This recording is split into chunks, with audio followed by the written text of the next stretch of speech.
Hello everyone and welcome back to my channel Algorithm HQ. Today I am going to write the code and also explain to you all the algorithm to solve this kth smallest prime fraction problem which is there in LeetCode. It is a medium level problem and is also problem of the day for today. As per requested by a lot of people, I'm trying to do this every day but let's see where it goes. तो चलिए अभी के लिए तो start करते हैं इसको श्री कृष्ण का नाम लेकर। हम लोगों को इस क्वेश्चन में एक एरे दिया हुआ है, integer array A are R जिसमें 1 होगा और बाकी प्राइम नंबर्स होंगे और सॉर्टेड रहेगा ये एरे। सारे एलिमेंट्स यूनिक रहेंगे एरे के। अब हम लोगों को एक और इंटीजर दिया हुआ है के। हम लोगों को क्या करना है कि सारे एलिमेंट्स जो इसमें हैं उनके फ्रैक्शंस निकालने हैं। कंडीशन ये है कि जब फ्रैक्शन निकालेंगे तो जो ith एलिमेंट होगा वो jth एलिमेंट से छोटा होना चाहिए। दैट मीन्स कि न्यूमरेटर हमेशा डिनोमिनेटर से छोटा होना चाहिए, इक्वल नहीं होगा। ठीक है, सारे फ्रैक्शंस निकालने हैं हम लोगों को और kth स्मॉलेस्ट फ्रैक्शन रिटर्न करना है। अब kth स्मॉलेस्ट फ्रैक्शन नहीं, एक्चुअली kth स्मॉलेस्ट फ्रैक्शन जो न्यूमरेटर एंड डिनोमिनेटर जो नंबर्स बनाएंगे, जैसे i और j हमारे केस में ith element and jth element, वो रिटर्न करना है। तो अगर हम ये वाला एग्जांपल देखें, ARR दिया हुआ है 1 2 3 एंड 5 एंड देन k दिया हुआ है 3। इसमें इनने फ्रैक्शन निकाले हुए हैं और उनको सॉर्ट कर दिया है। तो सबसे छोटा फ्रैक्शन आएगा 1 divided by 5, then 1 divided by 3, then 2 divided by 5, then 1 divided by 2, then 3 divided by 5 and then 2 divided by 3। तो इसमें से जितने भी फ्रैक्शंस हैं उसमें थर्ड स्मॉलेस्ट आएगा 2 डिवाइडेड बाय 5, तो इसलिए 2,5 रिटर्न करा हुआ है। इसको सॉल्व करने की काफ़ी सारी टेक्निक्स हैं। पहले तो सबसे पहले ब्रूट फोर्स तो माइंड में यही आती है कि सारे फ्रैक्शंस निकालो और उनको सॉर्ट करो और उससे जो भी आंसर आएगा वो रिटर्न कर दो के एट स्मॉलेस्ट। फिर आती है priority queue, max heap use करने की टेक्निक, जिससे हमारी कॉम्प्लेक्सिटी आती है time complexity n square log of के, क्योंकि एक बार में मैक्स हीप में सिर्फ के ही एलिमेंट्स रहेंगे, इसलिए n स्क्वायर हो जाएगी फ्रैक्शंस निकालने की complexity and then priority queue में डालने की लॉग ऑफ के। एक ये तरीका कर सकते हैं, बट जिससे हम आज करने वाले हैं वो है बाइनरी सर्च वाला तरीका। बाइनरी सर्च हम कैसे यूज़ करेंगे वो अभी वाइट बोर्ड पे देखेंगे, बट हम लोगों को इसमें दिया हुआ है कि ith एलिमेंट हमेशा jth एलिमेंट से छोटा ही होगा। दैट मीन्स हमें पता है कि अगर ith एलिमेंट है 1 तो jth एलिमेंट 2 होगा, अगर ith एलिमेंट 2 है तो jth एलिमेंट 3 या 5 में से कोई एक होगा। मतलब jth एलिमेंट हमेशा ith एलिमेंट से बड़ा है, ये सिग्निफाई कर रहा है कि फ्रैक्शन हमेशा 1 से छोटा आएगा। फ्रैक्शन की जो वैल्यू आएगी वो 1 से छोटी आएगी, तो हमारा सर्च स्पेस जो है बाइनरी सर्च के केस में वो हो जाएगा 0 से 1। ठीक है, अब वाइट बोर्ड पे समझ लेते हैं। इसको मैं रब कर देती हूँ अभी के लिए। तो सर्च स्पेस आएगा 0 से लेके 1 तक।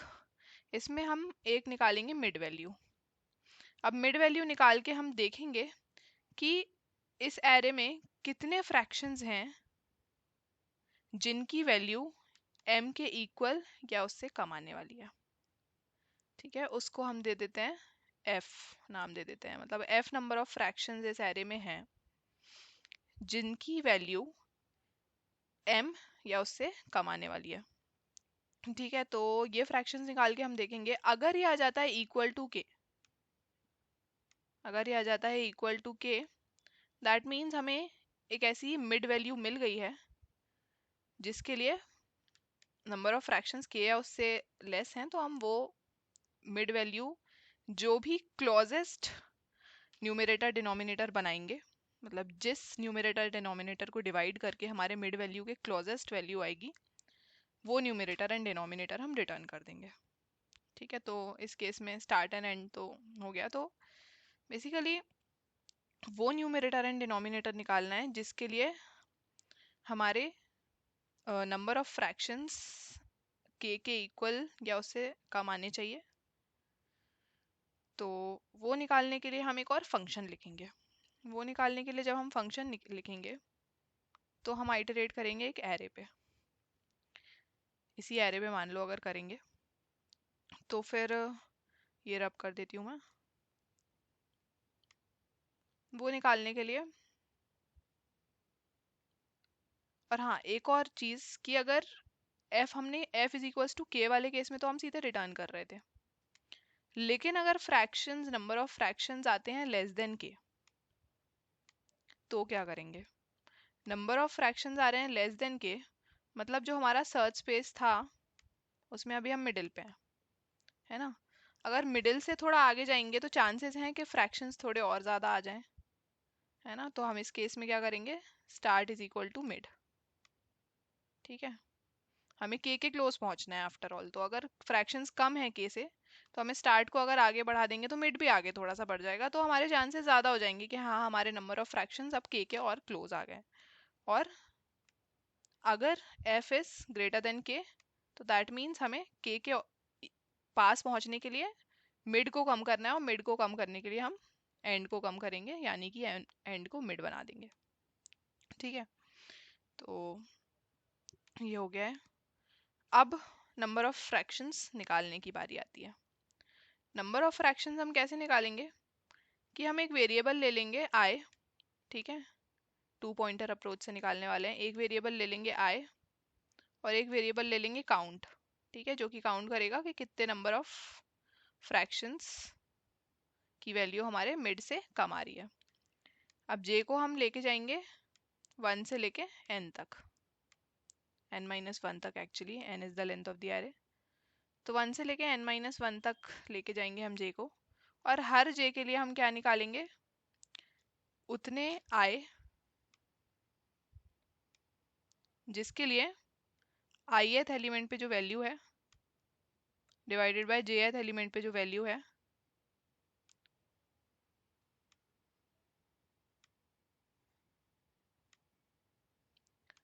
वो आई लेस देन और इक्वल टू जो हमने मिड निकाला था। ठीक है, जब हमारे पास एक ऐसा आई आ जाएगा जिसके लिए ये जो वैल्यू है डिवीजन वाली वो आ जाएगी ग्रेटर देन m, तो मतलब हमारे पास वो total number of elements for a particular j आ गए हैं जिसके लिए हमारी फ्रैक्शन की वैल्यू m से कम है या इक्वल है। ठीक है, तो ऐसे करके हमारे पास आई आ गए हैं, तो इसमें हम क्या करेंगे? जो आई आएगा पर्टिकुलर जे के लिए उसको हम c में ऐड कर देंगे, c प्लस इक्वल्स टू आई। अब ऐसा हर जे के लिए करेंगे, ठीक है, पर हर जे के लिए जब जब करते जाएंगे हमें एक और चीज़ निकालनी थी कि हमारा जो न्यूमरेटर और डिनोमिनेटर है जिसके लिए जो हम रिटर्न करने वाले हैं एज द फाइनल आंसर, वो भी हमें निकालना रहेगा कि कौन सा ऐसा न्यूमरेटर एंड डिनोमिनेटर है जिसके लिए हम मिड वैल्यू के लिए क्लोजेस्ट पहुंचने वाले हैं, मिड वैल्यू के क्लोजेस्ट पहुंचने वाले हैं। तो इनिशियली हम न्यूमरेटर को ले लेंगे 0, मतलब 0th उस पे जो एलिमेंट है, 0th इंडेक्स पे जो एलिमेंट है, और डिनोमिनेटर को ले लेंगे जो लेंथ ऑफ द एरे मतलब n-1 पे जो एलिमेंट है। तो इससे आ जाएगा हमारा वो न्यूमरेटर एंड डिनोमिनेटर जिसका फ्रैक्शन सबसे लोएस्ट है एरे में। ठीक है, लेकिन जैसे जैसे हम आगे बढ़ते जाएंगे वैसे वैसे हम चेक करेंगे कि अगर आई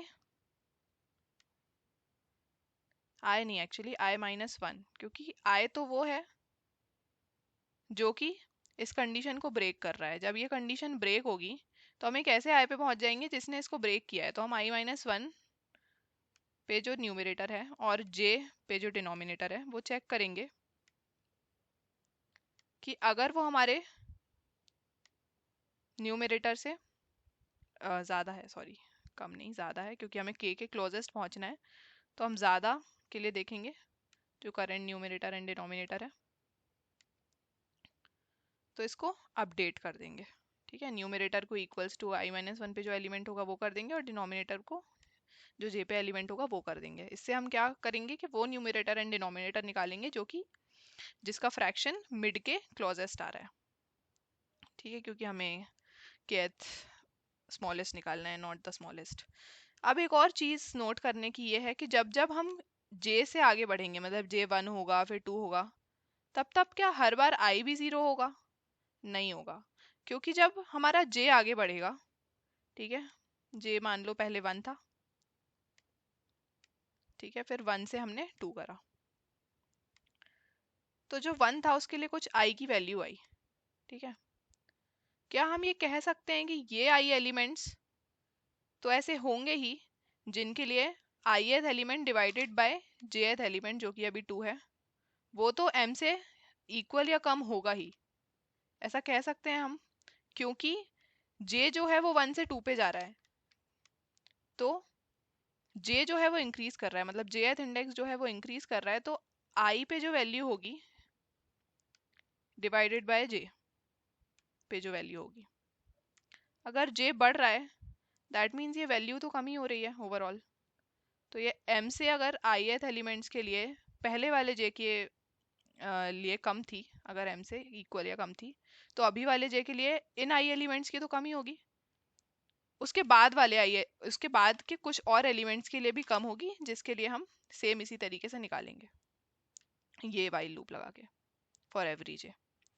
ठीक है, तो ऐसे करके हम क्या करेंगे, पहले तो काउंट निकाल लेंगे कि कितने नंबर ऑफ एलिमेंट्स हैं जिनके लिए फ्रैक्शन वैल्यू m से कम आ रही है। ठीक है, और फिर उसके बाद क्लोजेस्ट न्यूमरेटर एंड डिनोमिनेटर निकाल लेंगे, ये कर लेंगे। ठीक है, और closest numerator and denominator return कर देंगे अगर हमारे काउंट की वैल्यू हो जाती है k के इक्वल। तो मैं इसका ड्राई रन करके नहीं बता रही हूँ, बस ये अप्रोच ही मैं बता रही हूँ, बाकी एक बार कोड करते हुए हम लोग समझ लेंगे कि एक्चुअली करने क्या वाले हैं। तो बाइनरी सर्च कोड कर लेते हैं। तो सबसे पहले एक ले लेते हैं double start is equal to 0 and then end is equal to 1.0। ठीक है, 1.0 या then while start is less than end. Less than equal to क्यों नहीं लेंगे, क्योंकि स्टार्ट को हम मिड के इक्वल करने वाले हैं, मिड प्लस 1 के इक्वल नहीं करने वाले हैं। तो मिड कैलकुलेट कर लेते हैं पहले, mid is equals to start plus end divided by 2। और ये सब करने से पहले एक क्लास बना लेते हैं पेयर, जो कंटेन करेगी सबसे पहले तो count number of elements, number of fractions actually जिनकी वैल्यू हमारे मिड से इक्वल या कम है वो count, then int numerator and then int denominator. इसके लिए कंस्ट्रक्टर लिख लेते हैं, int count int numerator int denominator, this dot count is equal to count, then this dot num is equal to num, and then this dot denominator is equal to denominator। ये लिख लेते हैं। ठीक है, ये इसलिए लिखा है क्योंकि हमारा जो दूसरा फंक्शन रहेगा पब्लिक पेयर गेट काउंट नाम दे देते हैं इसको, ये पेयर रिटर्न करेगा। ठीक है, इसमें हम लोग पास करेंगे integer array ARR and then integer mid, या इंटीजर मिड को हम टारगेट मान लेते हैं। इसको बाद में कोड करेंगे, अभी के लिए पहले बाइनरी सर्च में क्या करने वाले हैं वो कोड कर लेते हैं। तो एक पेयर p निकालेंगे is equal to get count, इसमें पास करेंगे ARR और मिड।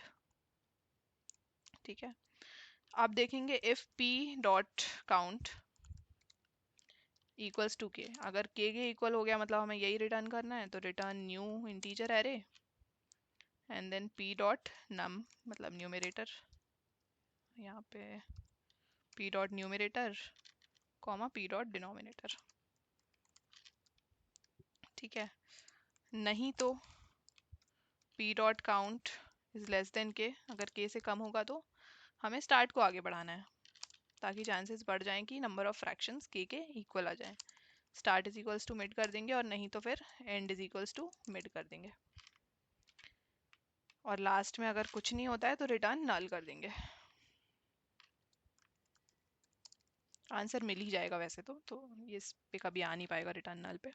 अब वो फंक्शन लिखना शुरू करते हैं, जैसे कि हमने डिसाइड किया था, एक int I is equals to 0 लेंगे and then count is equals to 0 लेंगे, न्यूमरेटर ले लेंगे इनिशियली ARR ऑफ 0 और डिनोमिनेटर ले लेंगे ARR डॉट लेंथ -1। ठीक है, ये ले लेंगे, then for int j is equals to 1, j less than ARR dot length j plus plus. ठीक है, अब j को 1 से क्यों स्टार्ट कर रहे हैं, क्योंकि हमेशा i से j बड़ा ही होना चाहिए। तो while ARR of i divided by double of A R R J, क्योंकि ये दोनों इंटीजर हैं तो डबल में कन्वर्ट करने के लिए डबल। अगर ये हमारा छोटा है या इक्वल है टारगेट से तो हम आई को आगे बढ़ाएंगे, ठीक है। और हर जे के लिए आई ज़ीरो नहीं करेंगे, आई को वहीं से स्टार्ट करेंगे, क्योंकि अगर जे आगे बढ़ेगा तो ऑब्वियस सी बात है कि आई डिवाइड बाई जे, मतलब आई एथ एलिमेंट डिवाइड बाई जे एथ एलिमेंट टारगेट से छोटा ही रहेगा, तो बाकी के आई एलिमेंट्स हमें कैलकुलेट करने हैं, ज़ीरो से कैलकुलेट करने की ज़रूरत नहीं है। Then count plus equals to I. अगर आई को हर स्टेप में ज़ीरो भी कर देते हैं ना तो भी सेम ही आंसर आएगा, बट हमारी कॉम्प्लेक्सिटी बढ़ जाएगी, वो ऑफ एन में नहीं हो पाएगा ये फंक्शन एग्जीक्यूट। फिर देखेंगे if I is greater than zero, क्योंकि हमें आई माइनस वन वाला एलिमेंट चेक करना है, तो I minus one less than zero नहीं होना चाहिए। इसको डिवाइड करके देखेंगे, double of double a are are of j पे जो एलिमेंट है उससे, अगर ये आ रहा होगा हमारे numerator divided by again denominator, double लेंगे यहाँ पे, डबल ऑफ डिनोमिनेटर। अगर ये ज़्यादा आ रहा होगा दैट मीन्स हम और क्लोज पहुँच रहे हैं हमारे टारगेट वैल्यू के, तो न्यूमरेटर को A are are of I minus one से अपडेट कर देंगे एंड डिनोमिनेटर को A are are of J से अपडेट कर देंगे।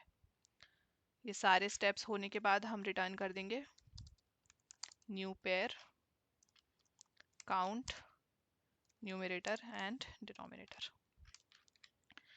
ये हो गया है, इसको एक बार रन करके देख लेते हैं फटाफट।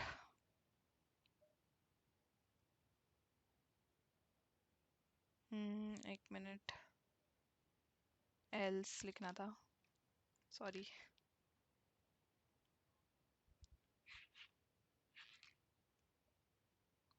दिस डॉट डिनोमिनेटर, यहाँ पे भी स्पेलिंग मिस्टेक हो गई है।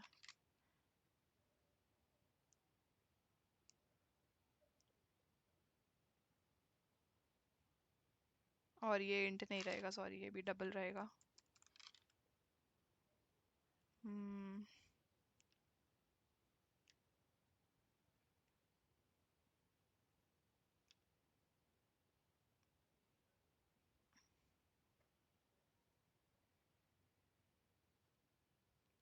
तो इसको चेंज करने के बाद मैंने रन किया है ये, तो अभी सारे सैम्पल टेस्ट केसेस पास हो रहे हैं। मैं कोड दिखा देती हूँ फिर से, बस ये डबल कराए टारगेट को, क्योंकि यहाँ पे कंपाइलेशन एरर आ रहा था जब पास कर रहे थे मिड को। तो रन करके देख लेते हैं फिर से,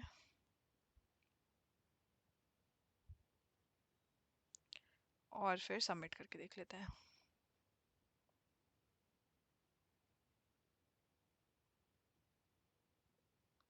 कोड सक्सेसफुली सबमिट हो गया है, बट जाने से पहले please don't forget to like the video and subscribe to my channel.